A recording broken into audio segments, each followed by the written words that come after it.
Sharing is caring. दोनों भाई नाश्ते की टेबल पर बैठे थे। प्रियंका, मेरा नाश्ता कहाँ है? भाभी, मुझे भी ऑफिस के लिए लेट हो रहा है। इस पर प्रियंका किचन में से दोनों के नाश्ते की प्लेट्स लेकर बाहर आती है। लो भाई, आप दोनों का नाश्ता। किसी को भी 1 मिनट का सब्र नहीं है। ये प्रियंका का ससुराल है, जहाँ कोई औरत ना होने की वजह से शादी वाले दिन से ही घर के साथ दोनों भाइयों की जिम्मेदारियां प्रियंका संभाल लेती है। दोनों भाई शांति से नाश्ता कर रहे होते हैं कि अंकुश अपने भाई की प्लेट से पराठे का एक टुकड़ा उठा लेता है।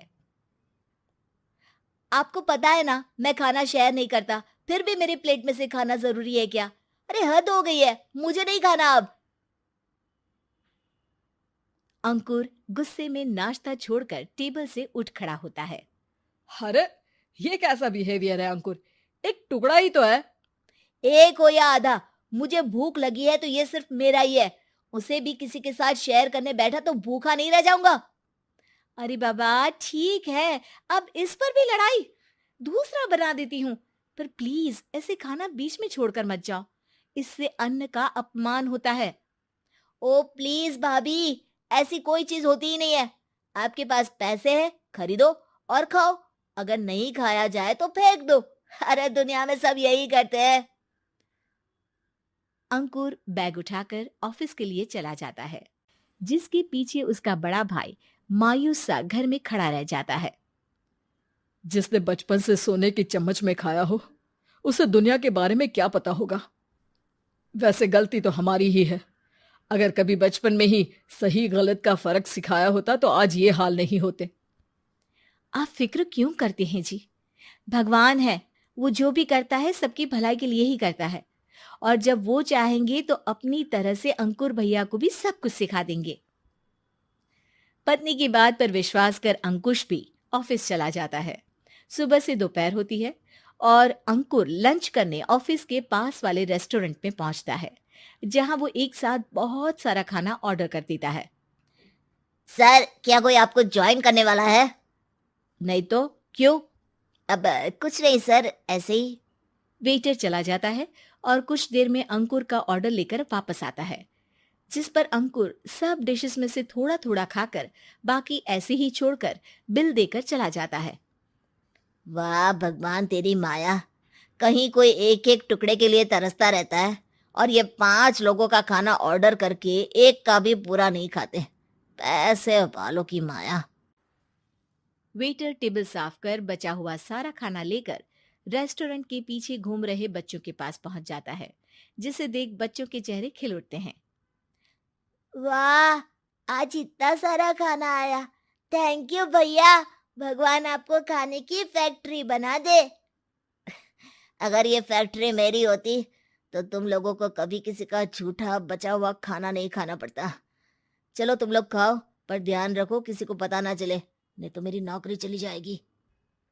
इसी के साथ दिन बीतता है और रात को दोनों भाई एक साथ घर पहुंचते हैं। कुछ देर में सब डिनर करने बैठते हैं, जहां अंकुश अंकुर को समझाने की कोशिश करता है। अंकुर, अगर हमें लाइफ में सब कुछ मिला है, इसका ये मतलब नहीं कि तुम उसका गलत फायदा उठाओ, बल्कि तुम्हें उसकी मदद से दूसरों को भी मदद करनी चाहिए। भैया, जिनके पास नहीं है उनकी वजह मैं तो नहीं ना। और ऐसे बहुत लोग हैं जिनके पास सब कुछ है। इसलिए अगर मैं एक इंसान कुछ नहीं करूंगा तो कोई फर्क नहीं पड़ने वाला। तुम्हारे भैया बस एक चीज समझाना चाहते हैं कि जिस चीज की हमारे पास कमी नहीं है, उसे बर्बाद करने से अच्छा है कि लोगों के साथ शेयर करें। इससे हम सिर्फ सामान नहीं, खुशियां भी बांटते हैं, और इसमें तुम्हारा ज्यादा कुछ तो जाएगा नहीं। भैया भाभी की बात सुन अंकुर कुछ बोले बिना उठकर चला जाता है। इसी तरह दिन बीतते रहते हैं, जिसमें अंकुश और प्रियंका कोशिश तो बहुत करते हैं, पर अंकुर पर किसी भी चीज का कोई असर नहीं पड़ता।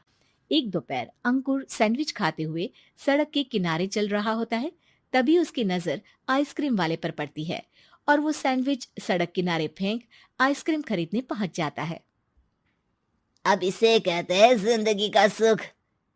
जैसे ही अंकुर आइसक्रीम लेकर पीछे मुड़ता है, तो एक आदमी को सड़क से वही सैंडविच उठाते हुए देखता है। वो आदमी बहुत कमजोर, गरीब, जैसे बहुत दिनों से खाना ना खाया हो वैसा लग रहा था। अंकुर उसके पास जाकर खड़ा हो जाता है। उसे देखकर आदमी सैंडविच अंकुर की तरफ कर देता है। आपको भी खाना है क्या? क्या हम इसे आधा आधा कर ले? मुझे बहुत भूख लगी है। वो मेरा ही झूठा सैंडविच है। तुम दूसरा खरीद कर क्यों नहीं खा लेते? इसे क्यों खा रहे हो? अरे भैया, अगर खरीदने के पैसे होते तो 4 दिन से भूखा नहीं घूम रहा होता। हैं? क्या? तुमने 4 दिन से कुछ नहीं खाया, फिर भी इस आधे सैंडविच को मेरे साथ बांटने के लिए तैयार हो गए? क्यों? अरे भैया, पैसा नहीं है तो क्या हुआ, इंसानियत आज भी उतनी महंगी नहीं हुई, और ना ही उस पर अमीर गरीब का टैग लगा है जो हम उसे रख ना सके। पर अफसोस, आजकल लोगों के अंदर पोषण, खून या विटामिन से ज्यादा इंसानियत की कमी होने लगी है। आदमी की बातों से अंकुर को समझ में आ जाता है कि वो आज तक कितना गलत काम करता आ रहा था। इसके बाद से वो अपनी किसी के साथ शेयर नहीं करने और खाने को बर्बाद करने वाली आदत को छोड़ देता है।